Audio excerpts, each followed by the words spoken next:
بسم اللہ الرحمن الرحیم۔ شروع اللہ کے نام سے جو نہایت رحم کرنے والا ہے۔ آج ہم آپ کو اس ویڈیو میں ایک پرندے کے بارے میں بتائیں گے جس کے بارے میں معلومات آپ کو پہلے یہ کبھی کہیں سے نہیں ملی ہوں گی، جو آج ہم آپ کو معلومات فراہم کرتے ہیں۔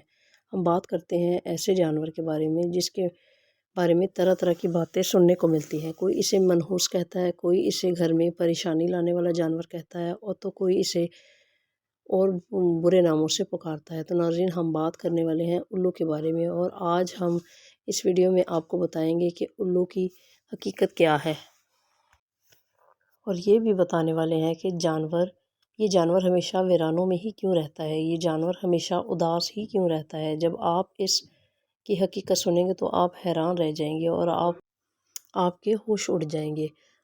الو کو آپ نے اپنی زندگی میں کبھی نہ کبھی تو ضرور دیکھا ہوگا، اور آپ نے یہ بھی محسوس کیا ہوگا کہ یہ جانور ہمیشہ اداس ہی رہتا ہے، اور یہ ویران جگہوں پر ہی رہنا کیوں پسند کرنا ہے۔ سوچنے کی یہ بات ہے کہ آپ اس بارے میں ضرور سوچا ہوگا کہ الو ہمیشہ ویران جگہوں پر ہی کیوں رہنا پسند کرتا ہے۔ تو دوستو، ہم آپ کو آج اس کی پوری سچائی بتائیں گے، اس کی حقیقت بتائیں گے کہ آخر اس کی وجہ کیا ہے، اور اس کے بارے میں جان کر آپ حیران اور پریشان رہ جائیں گے۔ ناظرین، ایک مرتبہ ایک شخص حضرت امام جعفر رضی اللہ تعالیٰ عنہ کی خدمت میں حاضر ہوا اور عرض کرنے لگا: اے امام جعفر صادق رضی اللہ تعالیٰ عنہ، آپ مجھے بتائیے، یہ الو جو پرندہ ہے یہ ہمیشہ ویران جگہوں پر ہی کیوں رہتا ہے اور ہمیشہ اداس ہی کیوں رہتا ہے؟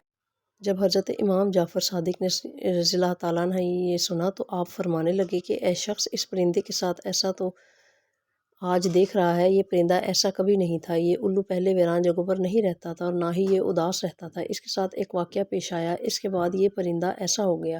یہ سن کر وہ شخص عرض کرنے لگا: یا حضرت، کیسا واقعہ ہوا تھا اس پرندے کے ساتھ جو حضرت امام جعفر رضی اللہ تعالیٰ عنہ فرمانے لگے کہ اے شخص، یہ پرندہ حضرت محمد صلی اللہ علیہ وآلہ وسلم کی اور آل محمد سے محبت کرنے والا پرندہ ہے کہ پہلے ویران جگہوں پر نہیں رہتا تھا، مگر جب سے کربلا کا واقعہ ہوا ہے اس کے بعد یہ پرندہ ویران جگہوں پر رہنے لگا ہے۔ جب اس پرندے کو پتہ چلا کہ حضرت امام حسین اپنے قافلے کے ساتھ میدان کربلا میں رکے ہوئے ہیں تو یہ پرندہ 9 محرم کی رات کربلا کے میدان میں جا پہنچا اور جا کر حضرت امام حسین رضی اللہ تعالیٰ عنہ سے عرض کرنے لگا کہ یا حسین، میرے لیے کیا حکم ہے؟ تو اس پر حضرت امام رضی اللہ تعالیٰ عنہ نے فرمایا: اے پرندے، تم یہاں سے چلے جاؤ، کیونکہ کل یہاں نبی پاک صلی اللہ علیہ وآلہ وسلم کی آل کے ساتھ جو کچھ ہونے والا ہے وہ تم سے دیکھا نہیں جائے گا، تم اس کو برداشت نہیں کر پاؤ گے۔ یہ سن کر الو بہت پریشان ہوا اور عرض کرنے لگا: یا امام حسین رضی اللہ تعالیٰ عنہ، میں نہیں جاؤں گا۔ جب وہ پرندہ ضد کرنے لگا تو امام حسین رضی اللہ تعالیٰ عنہ نے اس کو یہاں رہنے کی اجازت دے دی، اور اس کے بعد اس پرندے نے کربلا کا پورا واقعہ اپنی آنکھوں سے دیکھا۔ یزید نے کس طرح امام حسین رضی اللہ تعالیٰ عنہ اور ان کے ساتھیوں کے ساتھ جو سلوک کیا، اس نے اپنی آنکھوں کے ساتھ دیکھا۔ حضرت امام حسین کے سر کو کٹا ہوا الو نے اپنی آنکھوں سے دیکھا۔ حضرت امام حسین رضی اللہ تعالیٰ عنہ کی لاش کو پامال کرتے ہوئے اس نے اپنی آنکھوں سے دیکھا۔ یہ ظلم دیکھنے کے بعد اس پرندے کا دل انسانوں کے لیے نفرت سے بھر گیا، اور اس کے دل میں انسانوں کی نفرت بیٹھ گئی۔ جب سے یہ پرندہ انسانوں سے دور ایسی جگہوں پر رہنے لگا جہاں پر انسان کی پرچھائی بھی نہ ہو۔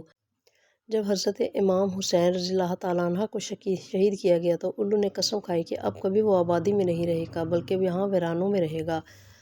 اب الو رات بھر غمگین رہتا ہے یہاں تک کہ صبح ہو جاتی ہے، اور اس طرح ناظرین، یہ الو پرندہ حضرت مصطفیٰ صلی اللہ علیہ وآلہ وسلم کی آل سے محبت کرنے والا ہے۔ ناکارواز، مگر آج بہت سے لوگ الو کو منحوس سمجھتے ہیں۔ اگر یہ گھر کے پاس آ کر بول دیتا ہے تو لوگ یہ سوچتے ہیں کہ ہمارے اوپر کوئی آفت یا مصیبت آنے والی ہے۔ کئی بار تو لوگ اس کے بولنے کی وجہ سے اپنا گھر بار ہی چھوڑ دیتے ہیں۔ ناظرین، یہ بات یاد رکھیں کہ الو کو منحوس کہنا بالکل جاہلانہ سوچ ہے۔ یہ بیچارہ تو ایک جانور ہے، ایک پرندہ ہے جو کبھی کبھار بھی بول پاتا ہے، اس سے کچھ بھی نہیں ہوتا۔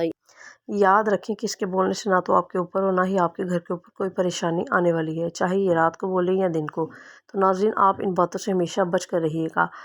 ہم آپ کو الو کے بارے میں کچھ دلچسپ حقائق بتاتے ہیں جن کو جان کر آپ حیران رہ جائیں گے۔ آپ کو یہ جان کر حیرانی ہوگی کہ دنیا بھر میں 205 اقسام کے الو پائے جاتے ہیں، لیکن ان کی پوری قوم کو 2 خاص قبیلوں میں بانٹا گیا ہے، ایک براملو اور دوسرا عام الو۔ ناظرین، یاد رکھیں کہ جو بلی، خرگوش اور کیڑے وغیرہ انسانوں کے دشمن ہوتے ہیں، لیکن الو ان کو اپنی خوراک بنا کر کروڑوں کا اناج بچاتا ہے اور لوگوں کی مالی مدد کرتا ہے۔ اس لیے الو کو کسانوں کا دوست بھی کہا جاتا ہے۔ الو کی عمر 12 سال ہوتی ہے۔ ناظرین، آپ کو بتاتے چلے کہ الو اپنا گھونسلہ پیڑوں کی گھوم میں بناتا ہے اور زمین سے تقریباً 20 میٹر اونچائی پر ہوتا ہے۔ اس کے علاوہ کھنڈرات یا ویران عمارتوں میں یہ گھونسلے بناتے ہیں۔ آپ کو یہ بتاتے چلیں کہ الو سے متعلق دیگر باتوں کے علاوہ انسانوں کو مخاطب کرتے ہوئے یہ غلط بات بھی بولی جاتی ہے، الو کی طرح دیدے دکھا رہے ہیں، حالانکہ یہ بیچارہ جانور اپنی آنکھوں کو گھمانے سے معذور ہوتا ہے۔ وہ صرف سامنے دیکھ سکتا ہے، لیکن 270 ڈگری تک اپنی گردن گھما کر ایک جگہ پر بیٹھ کر چاروں طرف دیکھ سکتا ہے۔ اس کے علاوہ اس کے جسم پر دوسرے پرندوں کی نسبت بہت ہلکے اور ملائم بال ہوتے ہیں، اس لیے جب بھی یہ اڑتا ہے تو اس کے پروں کی بالکل آواز نہیں آتی اور یہ بہت آسانی سے اپنے شکار کو جھپٹ لیتا ہے۔